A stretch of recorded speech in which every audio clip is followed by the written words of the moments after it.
Christmas has been hard. What's that? Christmas has been hard. All this, Christmas, New Year's, celebrating, people celebrating, and which they should be, but I'm not really feeling that emotion. Do you feel like you ever will again? No, not really. Why? Because I'm kind of stuck in this moment in time when I really don't know what the future holds and what's going to happen to me. So I'm stuck.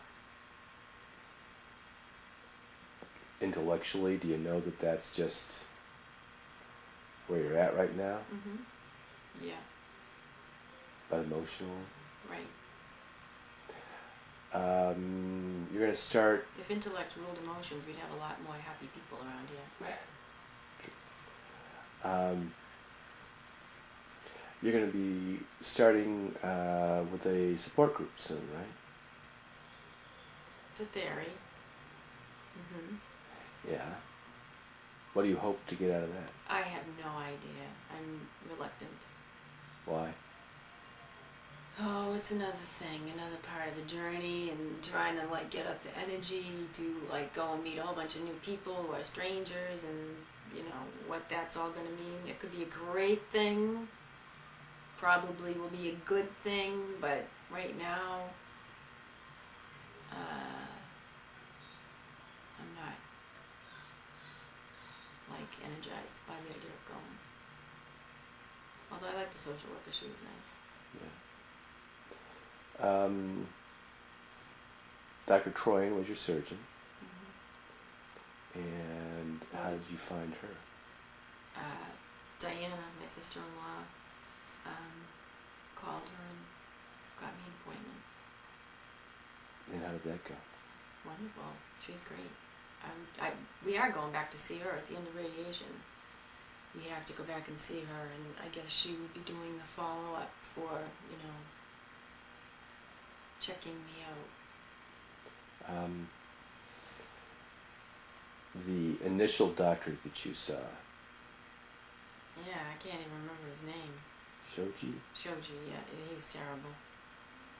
I was referred to him by my gynecologist, and he just was not, he was a general surgeon, he didn't specialize in women or women's, healthcare issues, and he just wasn't the guy for me, and it would have been this very scattered, chopped up, arrangement where I coordinated the oncologist and the plastic surgeon. It wasn't going to be the thing for me to do. And in fact, I've never heard from my gynecologist since she made that referral, and it's been 6 months, and she's never bothered to call me. Wondering what that's all about. And then Dr. Troyan recommended Dr. Birkenblatt. My oncologist. Yep, she's great. Yeah. Young. Mm-hmm. Very young. Yeah, but she's knowledgeable, thorough, stubborn, strong-willed. But supportive. Mm-hmm. Yeah. And stands her ground. When you went for 6 rounds of chemotherapy. Adriamycin and Cytoxan. And your nurse was? Linda Yanes. She was very supportive. She was very good. I liked her. Mm-hmm. I don't ever want to go back to chemotherapy again. No matter how much you like her.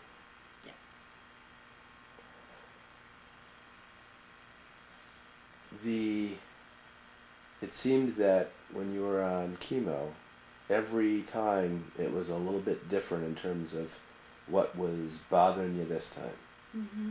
Side effects rolled out one by one, and it was always some new twist to something. I had terrible trouble with cold sores on my lips, and just mouth sores, and losing weight, and just really feeling crummy. And then when my blood counts started diving, I had a lot of trouble with my energy level and mobility because my red count was so low, and it was always something.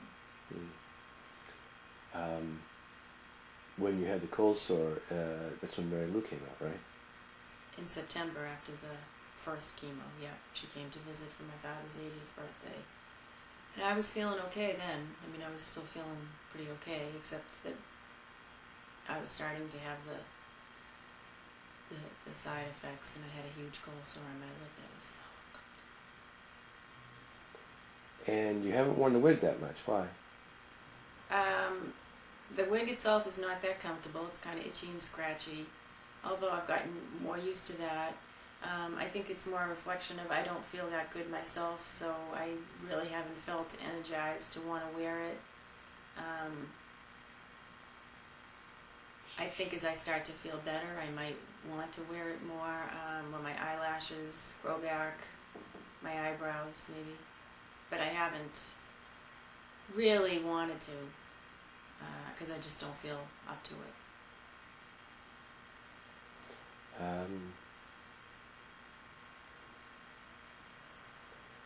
For somebody else going through this, what would you have to say to them?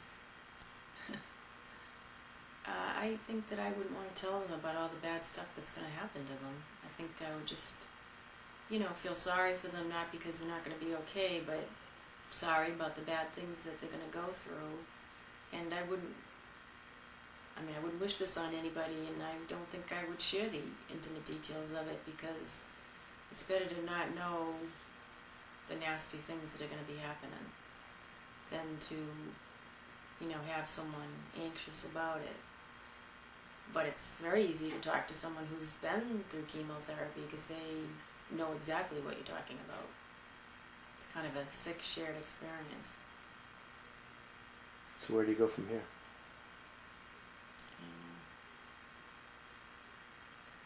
Where are we going from here?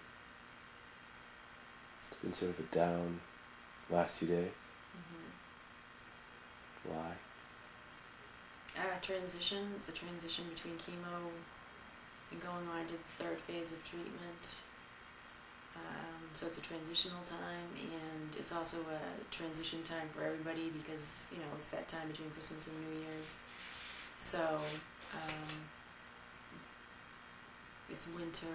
I feel very closed in. I've been in the house a lot, because I couldn't go out because of my white count being low. So I feel cabin fever. It's just been a downtime. I feel like I've really kind of missed a lot of things that have happened this year. Stepped off the world for a while. Any other thoughts?